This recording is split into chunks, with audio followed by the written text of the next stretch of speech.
આવતીકાલે સાંજે 6 વાગે અમે અમારી યુટ્યુબ ચેનલ પર એક ખૂબ મહત્વપૂર્ણ વિડીયો લઈને આવી રહ્યા છીએ અને એ લોંગ વિડીયોમાં અમે વાત એમ કરી છે કે વીપી મેનન જે છે એમણે પોતાના પુસ્તકની અંદર એવો ઉલ્લેખ કર્યો છે કે ભારતના રજવાડા એકત્રીકરણનો જ્યારે સમયકાળ હતો અને એ એકત્રીકરણનો સમયકાળ હતો અને રજવાડાઓનું એકત્રીકરણ 562 રજવાડાઓનું ચાલી રહ્યું હતું અને એવા સમયે જોધપુર રજવાડું જે છે અને એ વખતે જોધપુર રજવાડાને ભારતમાં ભેળવવા માટે જોધપુર રજવાડાનું ભારતમાં વિલીનીકરણ કરવા માટે વિલય કરવા માટે અમે જ્યારે જે છે એ પેપરો લઈ અને લોર્ડ માઉન્ટબેટન અને વીપી મેનન એમ કહે છે પોતાના પુસ્તકમાં કે લોર્ડ માઉન્ટબેટન અને અમે જ્યારે જોધપુર મહારાજા હનુમંતસિંહજી પાસે જે છે એ પેપરો લઈને ગયા અને અમે એમને વાત કરી કે બાપુ આપનું રજવાડું જે છે એ હવે ભારત સંઘમાં ભેળવી દેવાનું છે, રજવાડું સોંપી દેવાનું છે, ત્યારે જોધપુરના મહારાજાએ અમારી ઉપર પિસ્તોલ તાણી દીધી હતી.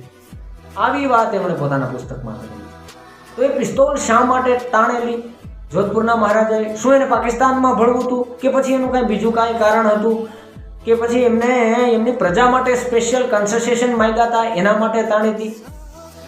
તો અયોધ્યા પ્રસાદે જે પોતાનું પુસ્તક લખ્યું છે એ મુજબ અને વીપી મેનનના પુસ્તક મુજબ જે ઘટનાઓ છે આ તમામ વિષયને ભેગા કરીને એક લોંગ વિડીયો અમે આવતીકાલે સાંજે 6 વાગે અમે અમારી યુટ્યુબ ચેનલ પર લઈને આવી રહ્યા છીએ.